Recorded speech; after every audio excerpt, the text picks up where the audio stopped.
the most important gap of all gaps is that a lot of our creatives sign contracts without reading. And that is like the bottom line of every problem. When I work on contracts, there are like certain areas that I look into. Now, if we can't get what we want rightfully, what we deserve rightfully in those areas, I prefer not to go ahead with the deal. But this is where we are at. We create, we don't control, we don't own. So we are just basically, we just churn out raw material. Exactly. We just churn out raw materials. We don't own it. So until you step in that this that I have created, I own it. I want to be in control. That is only when IP becomes something that can work for you and your venture.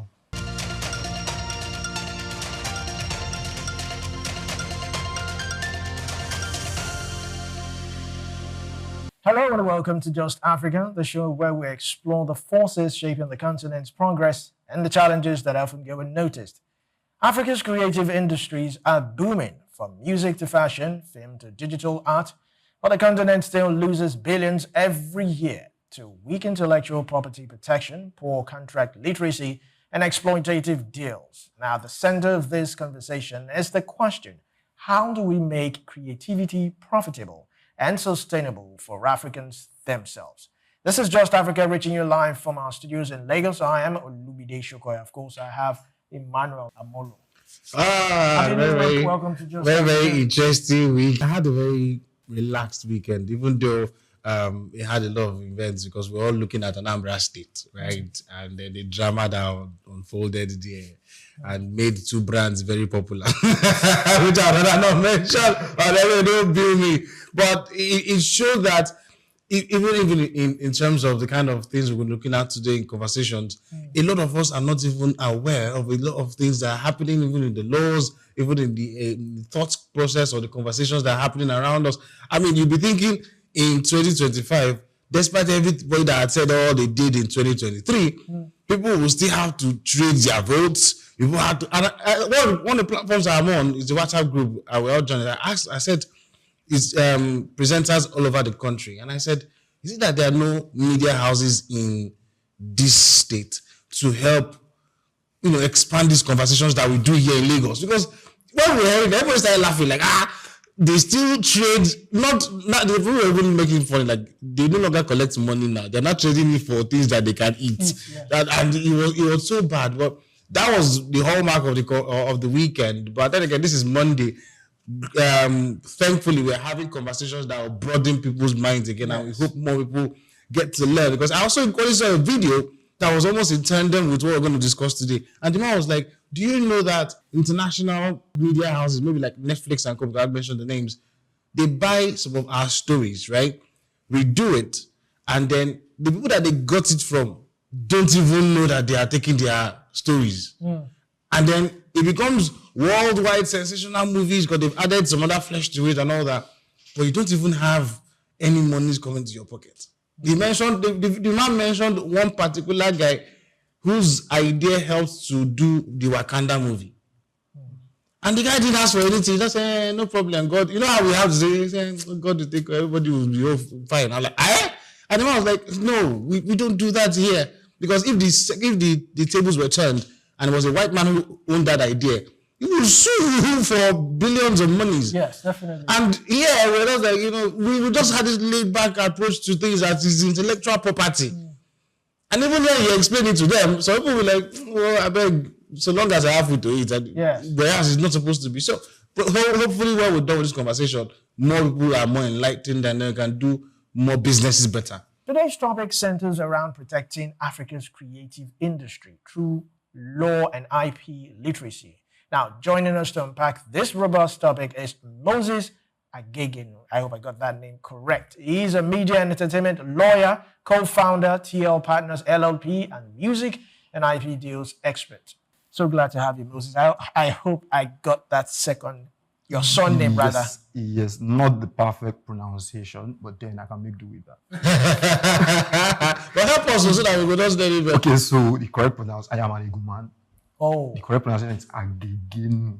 Agegenu. Yes, but a lot of people don't. I don't like to stress people. Okay. So when you call Agegenu, I just answer and move on and keep it moving. So yeah, thank you for having me. And I am really, really looking forward to this conversation.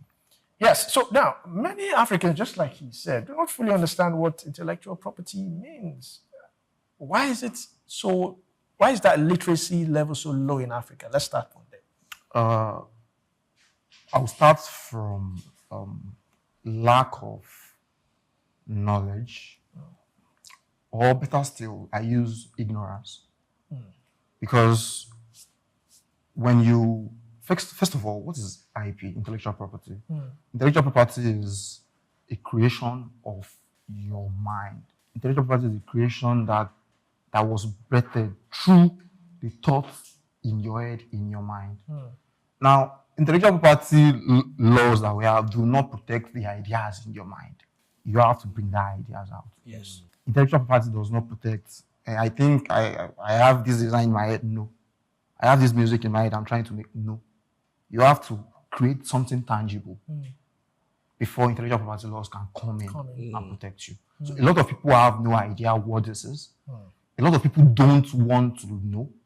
And in fact, I think evolution has now helped to bring more people into like what the real IP thing is. And in the last like 5 years, there's been an upsurge of interest in what is IP, what is going on, my money, my this and that. So we are getting better at informing the general public about what IP is, what they need to do, what they need to know, and how they should protect themselves. All right. So now you have often said that IP is the currency of creativity. Yeah. First, I would like you to explain that, and also for a continent of creatives as Africa, why are we still struggling, to protect and profit from our own ideas? I mean, we hear so many musicians come out today and say, "Oh, this person stole my idea. This person." Even this particular film that a lady said she was a journalist and she wrote that film. I don't want to mention the name, and so many things were. Okay, so I'll give you the direct answer. The direct answer is we are only creators, not controllers, not IP owners. That's what happens. So now, that's the other creator. so I will explain. Yeah. Now, IFPI Global Report gave like a breakdown of the music revenues 2024. Okay. And sub-Saharan Africa had about over 20% increase in what it was like 3 years ago before. Okay. Now, and it accounted for over $100 million Wow. in revenue. But the shocking thing is, South Africa take about 75% of that. South Africa, 75. Yes, about 75. That's about 75 million thereabouts. Yes, of that. Now, the problem is, like I said earlier, we just create, we don't control. IP does not pull you up from mystery. You have to show what you are doing, bring what you are doing to the table. This is what I am doing. Then you have to control it. You cannot release the music and sit back. You cannot release a movie and sit back. You cannot design fashion wears and stuff and sit back. How are you controlling that which you have created? How are you making sure that, okay, this year, this is sorted here, my documentations are intact, everything that I need to do, everybody I'm working with, everybody's on the same page. We have documentations to show what we are working on now and in the nearest future. So the bottom line is, we just create. A lot of people just create. They don't control. They don't own. Because you can create music and not own the music. You can create a movie and not own the movie. A lot of people don't understand. But this is where we are at. We create, we don't control, we don't own. So we are just basically, we just churn out raw material. Exactly. We just churn out raw materials. We don't own it. So until you step in that this that I have created, I own it. I want to be in control. That is only when IP becomes something that can work for you and your venture. You have noted some of the problems that Africa has, in fact, because naturally God has blessed us with almost everything that you can access. Talent, resources, they are free, but they are in their raw form. Now, it takes sometimes the West to help us to identify the raw form that we have. Yes. So there's already a gap, and you mentioned some of them. But then again, take us through in terms of, we're talking intellectual property and maybe entertainment and stuff. Take us through some of the gaps that you've also noticed Especially when we want to sign contracts. Because look, they don't teach us these things in schools. Right. Sometimes when we started singing in secondary school, you don't even know maybe one of the songs that you sang. One person has already stolen it. Yeah. And we're just like, okay, yeah, we've blown. Please just identify some of those gaps that you've noticed in the system. Okay, so the most important of all gaps is that a lot of our creatives sign contracts without reading. And that is like the bottom line of every problem we have here. I'll explain. Now, when I work on contracts, there are like certain areas that I look into for my clients. Now, if we can't get what we want rightfully, what we deserve rightfully in those areas, I prefer not to go ahead with the deal. But that is me. I am not the creator. Now, the creator now, after hearing information from me, the lawyer, that we should do this, most of the time, they look the other way. When they look the other way, they go and do what they want to do and come back when everything is damaged for the lawyer to fix. And I am not a Superman. Right? I am not a Superman. So a lot of people, what I've noticed is when you give, let's, for example, an emerging artist, give them a contract, what they are running to look at is royalties, recoupment. But I tell you that there are more clauses in a contract that can damage or make a creative's career. Aside from, I think that it's just recoupment and royalties are just financial. That's nothing more. If you don't own what you have created, how do you even make money from it? Yeah. So a lot of people run to royalties. How much are you giving me? 50-50, 70-30, 80-20. But that is not it. You have not even checked your grant of rights. Which one is that? That is where the soul of everything you have created is. That is where you know who owns what. That is where you know this song I have made is mine. That is where you know that, okay, this song I have made, I have licensed it to this label for 5 years, for 3 years, for 7, depending on the agreement that you have. That's grant of rights. In fact, you might find a word like perpetuity. Now, perpetuity is, I think, in my opinion, is the most popular word in our industry at the moment, because everybody thinks perpetuity, they want to take it for life. Yes, that is true. When you give something out in perpetuity, you are giving it out for the life of it. But perpetuity has 3 phases. It faces the record labels differently. It faces the artists themselves differently. And it faces the music producers differently. Now, for the record labels, they want to take your song in perpetuity because that is where they make money from. Now, what conversations are you having with them? Now, I can't give you this in perpetuity. I will do 5 years, then we can renew as time goes on. People don't have these conversations because your mind is royalties, 80-20. 80-20 is nonsense. I want 60-40. But you don't even have leverage to negotiate the 60-40. Now, that's perpetuity on the side of the label. Now, a lot of artists don't like to sign to that perpetuity. It sends everybody out, right? Now, that's from the label side. Now, on the artist side now, a producer produces a song for me, and I want to own it for life. Of course, I own the song. I have paid the producer. I should own it for life. Usually, it's standard to own it for life. But then, the producer doesn't want you to own it for life too. So the same thing that the label is trying to do to you, now you are trying to do to the producer. Now, on the producer's part, they don't want to give it to you for life. If you want to take it for life, there are conversations that will be had.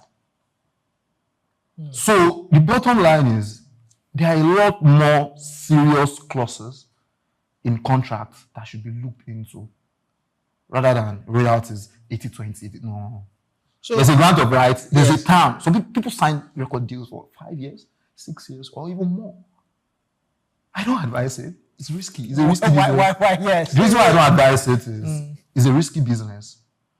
I would rather advise my client to do 3 years, then we can look into the progress we have made after a year or two and then see, I think there's a tendency for us to like extend this further or come back to the table Yes. and renegotiate. If you have something, because you don't know who is going to like blow out tomorrow morning. Yes. Right. And because of that is the reason why I don't advise a long-term contract. So that after year one, everybody can come back to the table. How has year one been? What are we looking to do? How is it going for us? Should we continue this or just cut this off and everybody go their separate ways?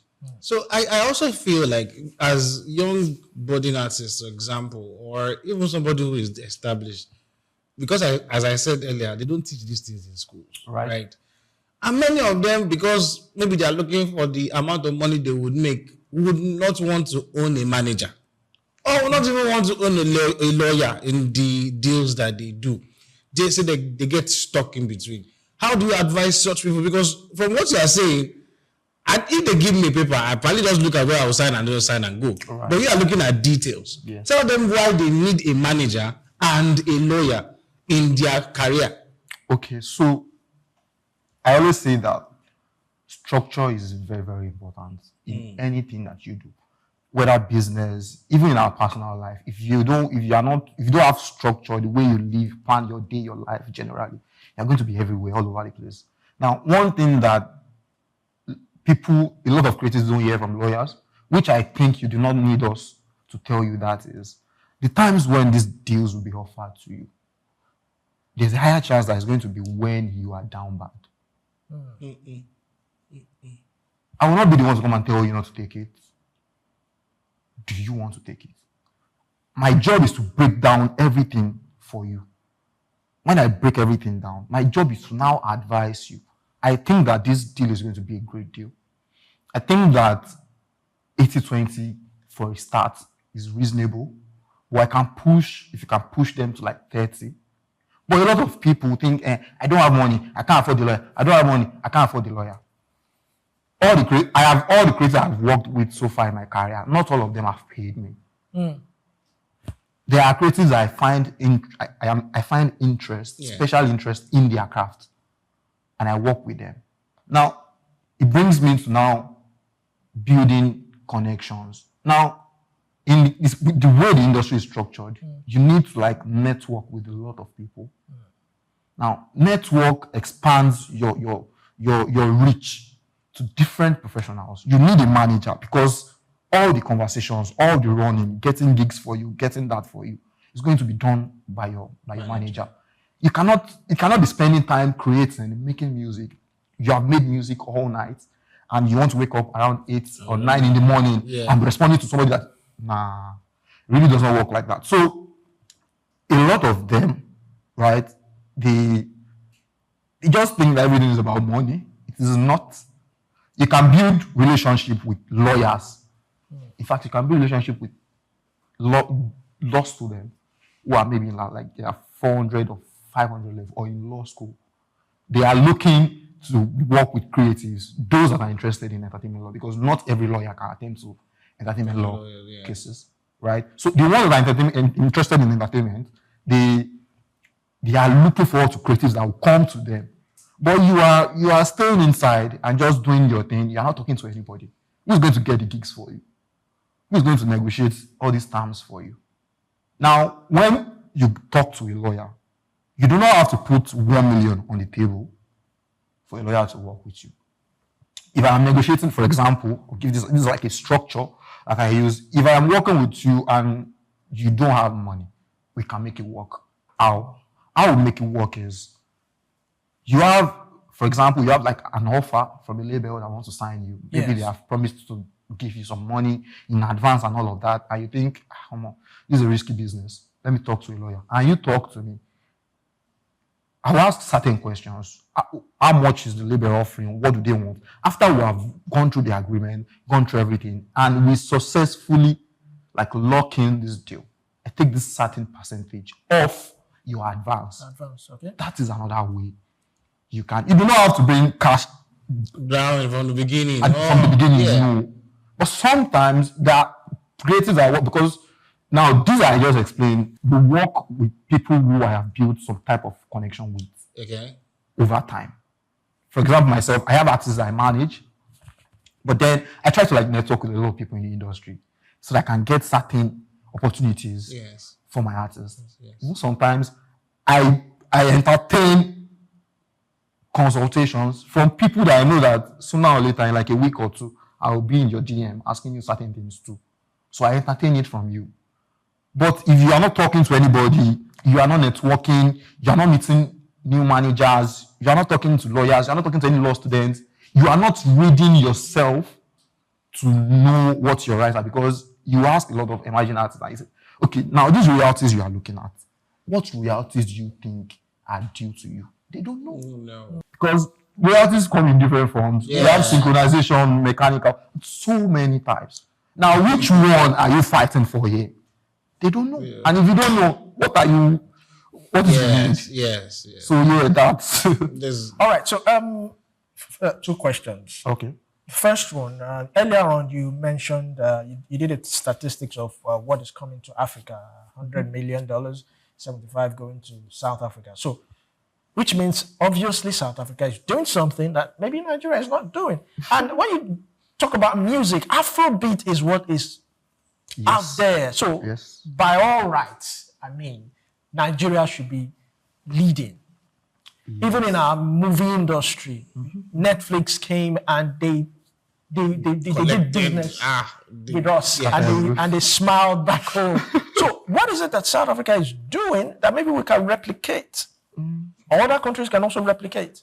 So I think that, for example, okay, let me say this. We have to be thankful of the government to an extent, because the amendment of the Copyright Act, now Copyright Act 2022, gives room for so much more than it was in the earlier Copyright Act that we were using. All right. Now, this one includes influencers, includes content creators, includes so many creatives as a whole, right? So we have a structure. We have the laws to work with. But what we suffer from, in my opinion, is enforcement. And effectiveness of existing platforms that we have. For example, if you don't own or control the music you make, you cannot make publishing.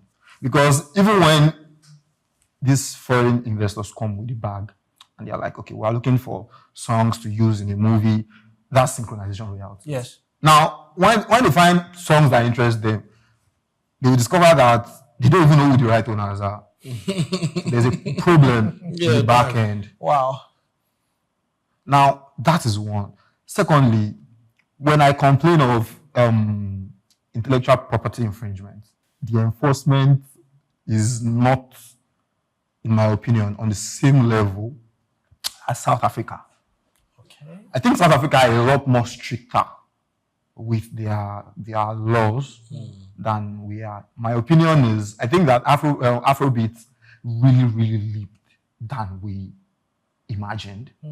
So it caught us unawares, structure-wise. Yes. So now we are trying to catch up. We have our Copyright Act is clear on who should own what, how you become the owner, how the license passes, how ownership passes and stuff.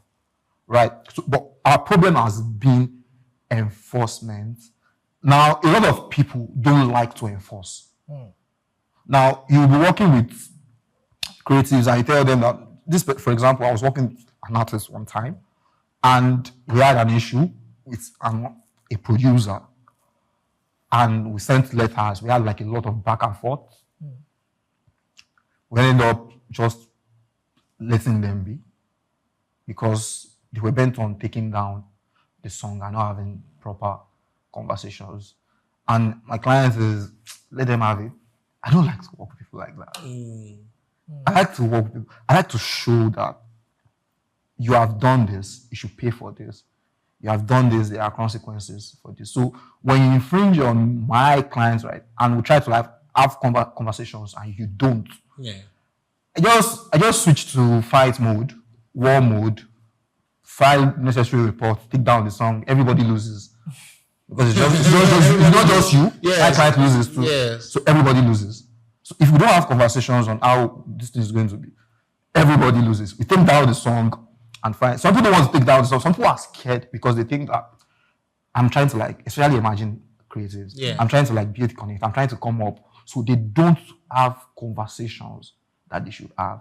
For example, if any of them works with like already established artists, they feel scared to ask them for documentation on the exact day that they have met them. All right, so now there are certain questions, a whole lot of questions that are Okay. coming to my mind. First of all, I'm sure you must have heard this, that an artist goes to a producer, does a song. So there's always been this argument that whoever pays for that song owns that song, whether it's the record label or the artist. Can you clarify? What does the law have to say about this? Because there's so much argument on it. Yes, there's a lot of. In fact, I found a tweet or a post on X, and when I saw it, I don't like to comment too much on X because it seems to me like a lot of people just want to like argue and go back and forth with you. They don't want to respect, because for me, when I'm having conversations with anybody anywhere, Instagram, X, anywhere, when I click your page and I see, okay, this person's an authority in this place, I lay low and learn if I don't know. A lot of people that you are conversing with, they know that you are a lawyer in this field. But instead of learning, they just want to go back and forth with you by sending you ChatGPT. Yes. You go to ChatGPT. Or Grok. But I'm reading the Copyright Act. Organize it. Yes. Not ChatGPT. So what Copyright Act explains is clear. Now, for music, the Copyright Act says that, I'm trying to like quote it word for word. It says that by whom the arrangement of the recording is made. Now, by whom the arrangement of the recording is made is who is the mastermind of the song we are making. So I'll make it practical. We have a label, we have an artist, we have a producer. Yes. Now, the moment an artist is signed to a label, they don't make the decisions. The label makes the decisions. Makes the decisions. Now, the label is the one, now that they have signed you, they are the one making the plans. They have signed you and told you that we're signing you, we want 2 EPs and 1 album, but first, we are dropping the single first to introduce you into the market. They are the ones making the moves. They are the ones working. You're already in the studio recording. They have paid the producer. So not just pay alone, but payment is involved. He who finances and makes the arrangement, he who plans generally owns it. Now, when the artist is not signed, it can be them, because they are the ones that have paid the producer that they want to work with. Now, if you did not pay the producer, and the producer has told you that, you know what, I love your vibe, because I have a producer client that just did that. I love this artist's vibe. Let's make an EP together, a collaborative work. I make the beats, you use your vocals. Now, in that case, now he is making the plans. He's one setting up. Yes. He's one setting up this music, this thing to happen. So in that case, he would own copyright. Quite interesting. This is like the foundation as explained by the Copyright Act. Now, it is subject to agreements. Now, this is what the Copyright Act explains. If you now go to the table and after making the plans yourself, you decide that you want to sell this off, that will be your cup of tea. Okay. Right? That will be your cup of tea. So the bottom line is, he who makes the arrangements and finances owns it. Except now, okay, you own it on agreement. That's different. But with Copyright Act that guides what we do here in Nigeria, that is like the foundation. So I mean, to leapfrog from what you just said, I'm an artist. I had an album. It's made me known. And then a label now comes and signs me. These are 2 scenarios. I already have an album on my own. It now made me known. The label now recognizes me. Yeah. What happens in terms of that kind of... Because, I mean, they are not the ones in charge of making all the plans going forward after I've signed. But before I signed... The production of the album. Yes, everything. Before I signed. Yeah. Who owns that? Because they've now signed me another property. But whatever I did before I signed, how do we agree that one? Okay, yeah. So I'm trying to like remember these foreign artists. I don't know if it's 21 Savage or something, but he had a platinum record before he signed to a label. Okay. And when the label came, he told him, in this case, I am the label. Why? Because he has leverage. Okay. You're not coming to help him blow. He's there already. You don't have a platinum record in your label. I have a platinum record. I have leverage. I am the real deal. So in this case, I am the label. I will give you 30%. And because the label know that with the 30% someone that has a platinum record, Yes. they joined in. So when you in that scenario, the artist already has leverage that can help them in conversations, in negotiations. Eventually, it is not an uncommon practice to have that project along the line now go back to the new label that you just signed to, based on conversations that must have been had, and maybe they have paid you some advance on that to now take over from you. But usually, what that gives you leverage to negotiate, because what a lot of emerging talents don't have is leverage. You cannot come to a table with 1,000 streams to come and talk to investors. You don't have any leverage. You want to come and, because of 1,000 streams, come and take $5,000, $10,000. No, nobody's giving you that. So what gives you leverage is the work you have put in before getting signed. So you can have better conversations. This is what I want. And you can even stand your ground because you know that I will not be pressured into signing anything. If you don't want this, there's something. That is why you are here. If you don't want this on my own terms, you can move. I am not doing bad for myself.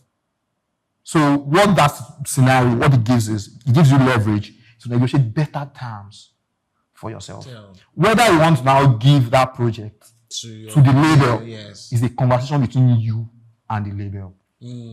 I still feel like maybe a lot more education needs to happen because I mean, some of us have to go out of university, for example, become whatever it is, and they want to now delve into music before you now start to learn the intricacies of what the industry is expecting from you. But you see young people out there who just love to sing. That is all they want to just give me a chance to sing. You will not expect them to begin to check those dotted lines, right? But then again, how do they match the education part of it or the business side of it? Because I think it's business, right? The business side of it, so that I know I am coming out as a full artist, not just a singer. What education do they need to have? Okay, at least the basics. Okay, so now a lot of people don't have problems with learning, but they have a problem of, how do I put it, not being in the proper place at the right time. And I will explain. The thing is, you have to think of this as a business at the end of the day. When my clients don't, bro, I just want to make music, I say, shut it there. I'm not saying you should not be passionate. I'm not saying you should not do passion. But if you want to do just passion with me, I will move. I don't like that mindset. You have to see this as a business because whether you like it or not, it is a business. Maybe it was not 20 years ago, but now it is. And if you don't have a proper structure for a business, it will crumble. Yes. Now, how do you get this structure? Now, entertainment law is not taught in universities. In fact, the closest you get to entertainment law is contract, early stages of university, and intellectual property as a course. In some universities, it is an elective. I didn't take that elective in uni, right? But then I had this head opening, or how do I put it, in law school. I have always loved music. It has always interested me. I just thought, so what is this? There's something somewhere that some people are not looking into. Yes. And I following a few people, a few entertainment lawyers that I know, and I'm beginning to develop interest. But what did I do? I went on Coursera. I went on Udemy, different foreign websites, taking courses after courses after courses after courses to learn what this music business, what entertainment law really is. Because if you ask a recent law graduate, what's entertainment? You don't know, except they have been doing personal research. They don't know. So what I am saying is, when you take your business serious, take this as a business, you take it serious, then you begin to get into spaces that you can learn. Courses are just one of it.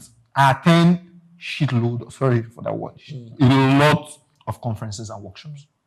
And in Lagos, there's a lot of workshops happening. Music Business for Africa, which I am a proud alumnus of, organize workshops every now and then. Make Music Lagos organize workshops. A lot of entertainment powerhouses. In fact, may even labels, may even chalks, a lot organized. But do you know the funny thing is, do I say funny? It's not funny. The sad thing is, in these workshops, every time that I attend, the moderators say, how many musicians do you have here? How many artists do you have here? You see 2, 3, maybe in some cases 1 hand. But you ask, how many lawyers do you have here? You see like 7 hands. How many managers do you have here? You see like 8 hands. What's going on? The people with this who really need it are not in the space. And that is a big problem. You don't tell people how to be intentional about their craft. I know what I am doing. The reason why I'm here today is because I am intentional about being an entertainment lawyer. And I've been looking up and down to make sure that this legal education, as something that interests me, gets to people who don't know. But nobody will make these plans for me. Nobody will make these plans for me. So they have to be in spaces that these things are taught. Because if you sleep on passion, you are alone. Passion does not pay your bills. Passion does not pay your manager. Passion does not sort your logistics. Passion does not feed you. Passion does not clothe you. There's only little that passion can do for you these days. What you need is the business mindset. And when you have the business mindset, you know that everything I do has to be documented. I cannot sign anything without reading through. And with that, you make better decisions for yourself, for your career. If you don't have documentation, how do you even get your money? How do you recoup your money? Because publishing money, royalty money, if your metadata and necessary details and contracts are not logged in, you will not get anything. All right. So shortly before we go, you mentioned something earlier on about enforcement. Yes. So I would like to ask, the enforcement, is it that the courts don't enforce it, or the security agencies themselves? Or Okay. So how is it? This, I'll say this. The courts enforce, but because of, I said the other time that we didn't prepare ourselves for where Afrobeats was going. I think that we didn't prepare ourselves like with our laws for the evolution that we are experiencing, that we have experienced over the years. Yes. Right? So it is usually very... Now, for a long time, we have two collection management organizations in Nigeria. There's a COSON. Yeah, COSON. There's MCSN. These people have been at loggerheads for years. The two agencies? Yes. They have been at loggerhead. But it looks like now MCSN is trying to like fix that and be the main point of contact. But a lot of our artists don't even know because they are not registered to them. And the problem is, over the years, what have they been doing? They have been working. But how much of that work is visible? How much of that work has impacted us? If they have been doing a lot of work, it will pull more creatives to join them. Because if you don't join them, they cannot track your royalties. Yes. So you have to join them. But how do people join? People don't trust you. But I think they're trying to like build that trust back. So we need the government to help us. They should not stop at just creating amending the Copyright Act. Yes. We need enforcement. We need how do I put it? We need like committees that can go out to necessary places and say that, okay, this is how this should be done. You have infringed somebody's right. Can we have like an IP court? And the reason why I always say this is our judicial system is funny. The reason why I say it is it takes a long time in most cases to get to the end of matters. Now imagine IP. For IP, we need something instant. Instant judgment. Something that will not take 2 years, 3 years, something like 6 months, 3 months, 8 months, 2 months. But if you don't have courts that are solely IP, it will not happen. Like that. Because if you, for example, today is Monday, every court in Lagos today is busy. Just in Lagos, in Nigeria today is busy. And if you check through their course list, the things I doubt you find one IP case that they are attending to. Yes. And if there are IP cases that they are attending to, some have been there for years. And they have not really done so much on it. So if they can help us with committees that can start to now police people. Or maybe an IP court that can look into infringement cases immediately. So that these things can be judged. And this is why a lot of people run. All right. So secondly, you mentioned we have so many royalties. So can you please, for those that do not know, I know there's mechanical, there's performance rights, there's this, that. But for those that who don't even have an idea, mention some of them. Okay. For when there's usually this time that you're watching a movie or you are playing a video game and Rema song comes on or Fireboy song comes on, or maybe you're watching a movie and you hear the video's song or Wizkid song. That's synchronization royalties. When your song is used in any ad, commercials, movie, then you can get something tangible. The right owners. Now, the reason why I use the right owners is they don't pay just anybody.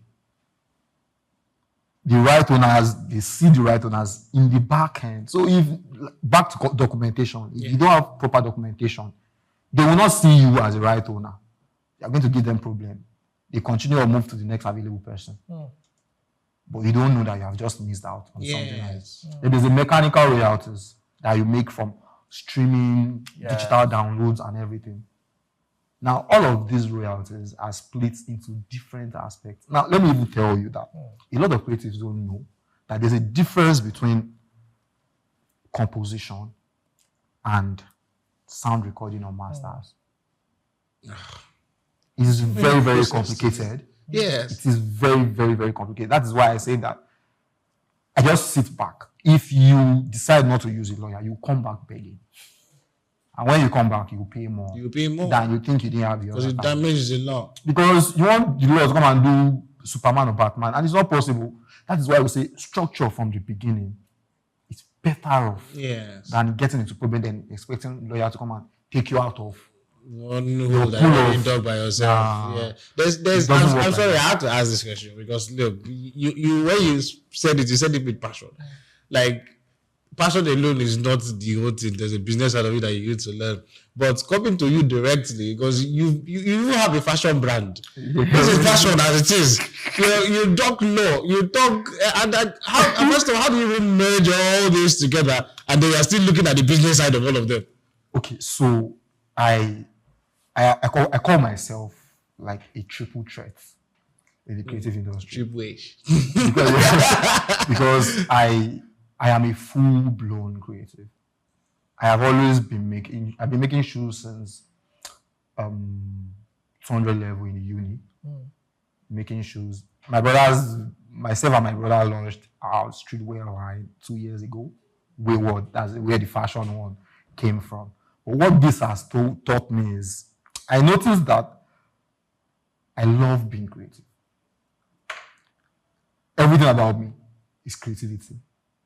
I love music. In fact, I was born into a household that loves music. None of my parents make music, but they love music. And because of the interest from my dad and my mom, they have different interests in music that I combine myself. So I have a wide range of interests in music. I listen to Akbala, Fuji. On some days, I want to listen to Ayinla Omowura. On some days, it's K1 that is on my mind. And on some days, it's Wizkid that I want to just bop into. And on some days, I just want the vibe, marvel, and be fine. Or maybe just listen to TZ. That's my artist, by the way. TZ, and be okay. So I love being creative. So I just thought to myself, I'm an entertainment lawyer. My brother is a fashion designer and stylist. My sister makes beads and stuff. So we are like, like triple exactly. So I just thought to myself, this makes a lot of sense. And when we were trying to like set up the fashion outlet, it allowed me to like go into the rabbit hole to like research more. How do we need to do this? And I know one thing for sure from that experience, that it is better to register and prevent than trying to fix. Trying to fix will cost you a lot of money, to cost you more time, it will stress you because you are in the mess already. But if you prevent that mess, you can have a smooth sailing. So combining all of that with being a lawyer, I always have my head like going out first before me, thinking ahead before me. You cannot do this. Let's do this. In fact, my brother, a lot of times, he does a lot of learning. Because when I tell him he doesn't understand, we have to now take him to, okay, this is how it works.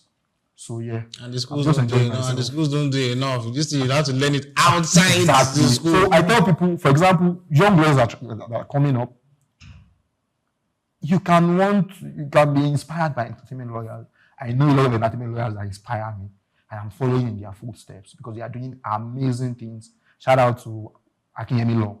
They are doing amazing things in the industry. You cannot be looking at Moses alone. Are you attending the workshops that Moses has attended? Yes. Are you researching as much? Are you reading? Because these things, a layman cannot comprehend it, no matter how much you try. And that's why we have to give kudos to our A-list, B-list, every artist that is making a living. Yeah. A lot of times you see them on the phone, back and forth, shouting, I want 20%, I want 30%, I want 50%. It is not as easy as people or the audience think it is. A lot of times, for example, I was talking to somebody yesterday, and I told them, there's a particular song I love. I had to go to YouTube to listen to it. I don't go where no love. From Asha and Whiskey. Yes. They had issues. They took that song down. Yes. Wow. Yes. Asha, I think she had IDG. issues with the producer. Yes, I IDG. remember. Yes, IDG, I think she had issues with the producer. So they took that song down. Imagine how much of a beautiful song that is. But can I enjoy it on DSPs? I have to now go through corners to go and listen to the song. to that. So it's a lot of stuff put together. But with constant education, today you know what publishing is. Tomorrow, you know what master royalties is. It helps you get better. I asked the producer one time, okay, I saw you tweet a post, and the person said that as long as we make the song, well, we own it together. And I'm laughing because you are not the Copyright Act. This is not what the Copyright Act says. But this person went on in the comments going at people. Now ask me, does that look like a person that wants to learn? And there's a big difference between sound recording. Sound recording is what you listen to on Audio Mac, on Spotify, on Apple Music. The composition are the lyrics, the beats, the chords, the melodies put together in the studio by the songwriters, by the producer and composers and everybody that are working on the song.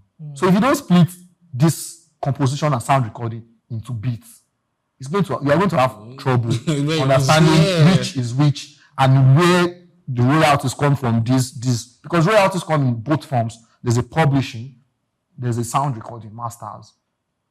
Masters majorly they have sample. When people use their song, bring it into a new song, you pay them. Many people by Adekunle Gold sampled Ayefele. Yes.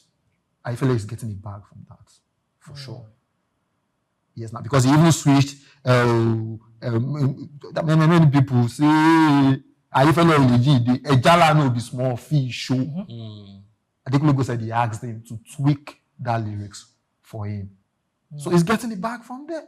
That's an OG that's now making money from something that now, yeah. And in fact, I watched his interview where he mentioned that it took about a year to clear because he used Rihanna's sample on his one of his songs. I think the title is I Believe.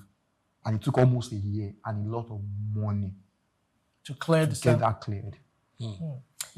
Before you go, when Burna Boy released Last sample Tony Braxton, yes. wasn't the man. It was a man enough. Grammy-winning song. Yes. And everybody online went on. Braxton don't steal. Don't collect everything from Burna Boy. She don't collect 70. She don't collect 60. And I'm wondering what's going on.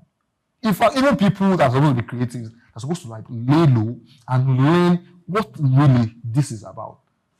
She can get 80% if she wants and publishing because you are using her song. Yes. And it's negotiation. She is the one that has the leverage, not Burna Boy.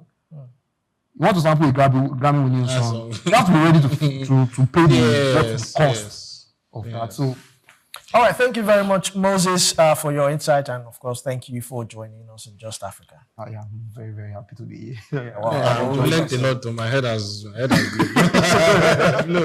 can imagine. Yeah, so today's conversation with Moses Agegenu reminds us that creativity without protection is charity, and Africa can't afford to keep giving away its genius. The future of the continent's creative economy depends on ownership, structure, and strategy. Governments must simplify and enforce intellectual property laws that prioritize local creators. Lawyers must also bridge the gap between legal jargon and cultural realities. And creators, of course, from studios to stage, must start seeing legal protection not as a burden, but as a backbone of their art, because in the end, Africa's rhythm deserves to pay Africa first.